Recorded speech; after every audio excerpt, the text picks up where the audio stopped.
Hello again, everyone. Welcome to 9.6 Notes. Um, really cool stuff today as we talk about the angle measures of a right triangle. So the essential question, when you know the lengths of the sides of a right triangle, how can you find the measures of the two acute angles? So how cool is that? We're going to have a situation where we're missing angles and we're going to be able to find them using the sides. Yes, indeed. All right, so first example is just illustrating the fact that the angles are a little something we know based on the sides. And here we go. Example one, identifying angles from trigonometric ratios. Determine which of the two acute angles has a cosine of 0.5. So you guys know from the last section, we got all SOHCAHTOA, and so we can use that concept to talk about the cosine. We want to see which one has a cosine of 0.5. Well, cosine, of course, is adjacent over hypotenuse. So KATOA, A and H. So let's just test it. So if I take a look at A, what is the adjacent for A? Well, let's see. 1 would be opposite, 2 is the hypotenuse. So adjacent is that, hypotenuse is that. So the cosine of A would be the square root of 3 over 2. Does that equal a half? Heck no. So it's not that one, so it's got to be B. Let's test it. So now if I go to B, the adjacent side for B is 1, and hypotenuse is 2. Oh yeah. Which is, of course, 0.5. So there you go. All right. So which of the two acute angles? B. Angle B would have a cosine of 0.5, 1/2. All right, now here we go. Let's get into the good stuff. Inverse trigonometric ratios. Again, calculator huge for this stuff. But essentially what these inverses say, the inverse tangent, we look at that first. That's telling us, all right, if the tangent of A is x, then the inverse tangent of x equals the measure of angle A. So when I look at A, if I happen to know BC, opposite, and AC, adjacent, then I can backtrack it and tell what angle would have to make that ratio, that relationship between this and this. So last section, the variable was one of the sides. It was either there or there, and we were using the angle. But today, as you're going to see in the examples, we know the sides, and we're going to be able to backtrack it to find what the angles are. This is important right here. The expression, it looks like tan to the minus 1, but that is read the inverse tangent. All right? And again, I'm going to show you what's up. So the first thing you want to do is just familiarize yourself with inverse tangent, inverse sine, inverse cosine. Huge part of the world of trigonometry. All right, example 2. Again, more illustrations using your calculator this time to find missing angle measures. So here's how I want you guys to think of this. Let's take a look at A first. So in A, we've got tangent of some angle is 0.75. Well, again, remember, these are just ratios. Tangent is a ratio.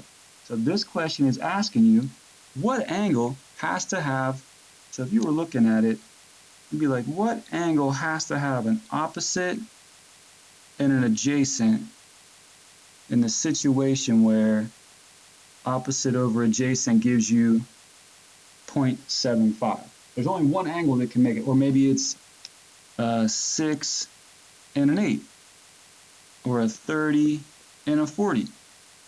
Either way, when you divide it, it's giving you 0.75. All right? So let's take out our handy dandy calculatore. And I'm going to show you guys the calculator steps to figure this out. So what is happening, think about, like, you guys are really good at solving equations. If we want to isolate A, well, this is how I always thought of this. Tan, the inverse tan if I do that to both sides of the equation, all right? So you do something to both sides of the equation. Look what, on the left-hand side, it kind of crosses out. The tangent and the inverse tangent cross out, and you're just left with A. So now A is the inverse tangent of 0.75. And you don't have to do this every time, but I just want to show you kind of like how to remember it or how to think of it. So now in your calculator, you've got, you pull it back up. Watch how cool this is. Again, make sure you're in degrees. Calculators are funny. Sometimes they jump back on their own or they reset or whatever. So make sure you're in degrees and not radians. So we're good. So now watch how I perform this operation of inverse tan of 0.75. So now I go second. As you can see, right above the tan is an inverse tan. It's tan to the -1. And we now know that's inverse tan. So call that up. Second tan. And then you can just type in whatever your decimal. Sometimes it's written as a fraction. Sometimes it's a decimal. Then hit enter. And there you go. And this wants us to round to the nearest tenth of a degree. So you should have 36.9 degrees. So that's the angle that has a tangent ratio of 3/4 of 0.75. So watch. Just getting into stuff here. So if I just keep going, second tan, sometimes it's written as a fraction. I want to show you that it's going to be the same thing. So if I write it as 3/4, boom. If I write it as, maybe in your problem, you don't even have to reduce it. Maybe you have 30 divided by 40. Boom, it's all the same thing. There's only one angle that can have an opposite divided by an adjacent be 0.75. It's a 36.9 degree angle. All right, so I wrote a lot on this. I'm going to clear myself some space here. As you can see, we don't have to do all this every time. It's going to be super simple. So like for part B, I have sine of B. So I know in my calculator, all I have to do is the inverse sine of 0.87. And that's going to be what B is. So the first example gave you tangent. So now this one is showing you sine. So let me clear this out. So now if I just go second sine in this case, 0.87, there's only one angle that can have an opposite over hypotenuse, now sine, in a ratio that is 0.87. And again, we want to round this, so this is 60.5. So a 60.5 degree angle would have a sine of 0.87. And then the last one, we know we can just go inverse cosine 0.15. So calculator back out again. Now we need second cosine. Hit the inverse cos key. 0.15. And that gives me an 81.4 degree angle. So there you go, my friends. That's a good one. An excellent example, if you will.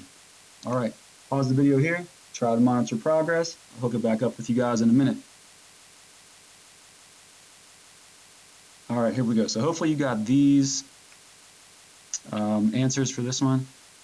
Determine which of the two angles, two acute angles, have a given trigonometric ratio.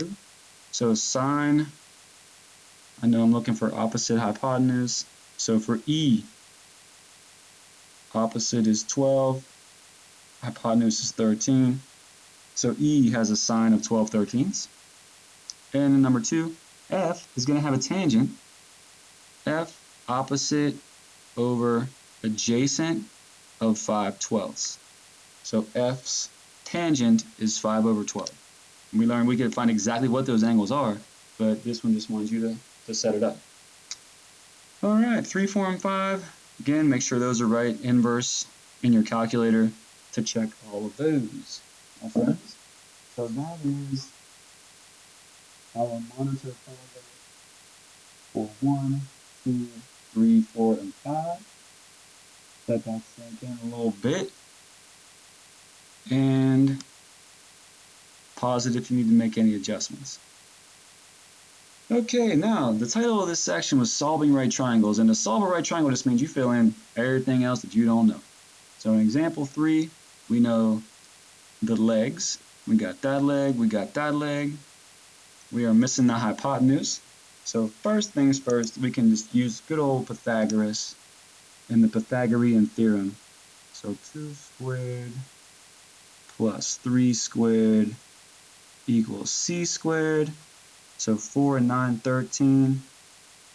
So I know c is the square root of 13, which they went to the nearest 10th. So plug that in your calculator. C is 3.6. All right, so that we took care of the sides. Now we got to find these angles. We don't know what these two angles are, A and B. So I'm going to pick, I don't know, it doesn't matter. Let's pick B. You could do either one. And so how am I going to find angle B? Well, I know that the opposite side for B is 2, and the adjacent side for B is 3. So there's only one angle that can have an opposite and adjacent ratio of 2 to 3. So what trigonometric ratio deals with opposite and adjacent? So that's O and A. So that's my TOA of SOHCAHTOA. So that's my tangent. So I need to find the tangent of B. So tangent B equals 2/3. Now this throws it back to the last example we did, right? In our calculators, if we go with the inverse, it's going to pull up parentheses. So let's do it. So I go second tangent 2 divided by 3. So what angle has a tangent and opposite over adjacent ratio that is 2 to 3? And again, we're rounding. So B is 33.7, yes, degrees. So that's angle B. Now for angle A, it's pretty easy, guys, right? Like you know 180 degrees in a triangle, and there's 90 of it in the right angle, angle C. So all I have to do really to find angle A is just take 90 minus 33.7. And that gives me 56.3 degrees. So now you solved the triangle. You found the missing side, one of the missing angles, the other missing angle. So that is solving a triangle. All right, try the monitor progress, pause it, catch you in a second. All right, back again, and here we go. Solve the triangle, round decimals to the nearest 10th. So there you go, there's 6 and 7. Pythagoras, Pythagoras for each of them. And then what I do typically is I always go with the numbers that they start with. For instance, I use the tangent because they gave me 20 and 21, because sometimes you round to get this one. And well, these two are both Pythagorean triples, so it wouldn't matter. So you might be like, why'd you use tangent right here? Well, I just used the ones they started with because it's just a habit. You don't have to. You could have used 29 and gone with sine or cosine. All right, you get the same thing. So there you go. Pause it and look those over if that's not what you got. Moving ahead to example 4. Again, solving a right triangle. This time they start us with some different stuff though. They give us one of the angles and one of the sides. So we're missing angle G, side lowercase g, side lowercase h.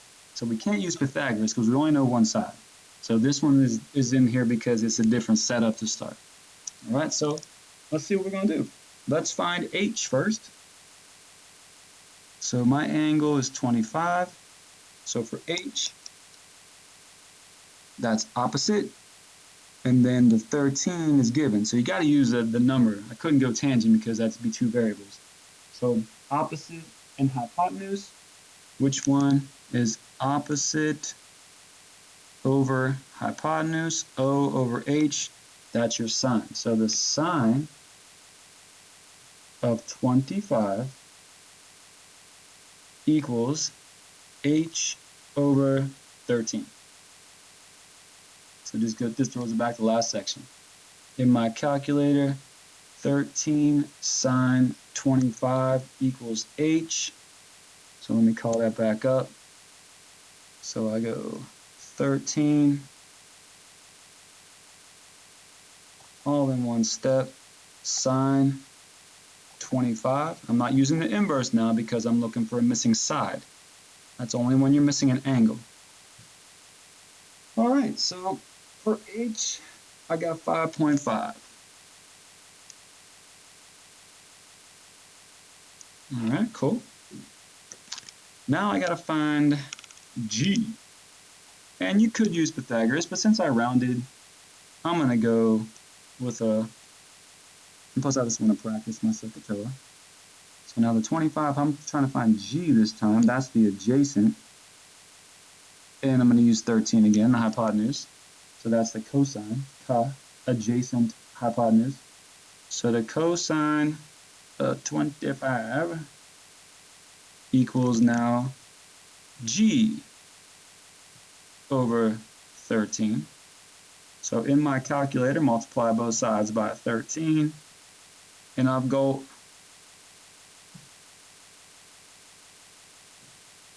pull the calculator back out, and I say 13 cosine 25. And I got 11.8. Rounded to the nearest 10. All right. So now, last thing I'm missing is the angle. This should be pretty easy. G is going to equal 90 minus 25. And of course, G then equals 65 degrees. A lot of times, well, all the time actually, when you guys take pre-calc, that the uppercase, the capital letters will be your angles. Lowercase letters will denote side lengths in the world of higher mathematics.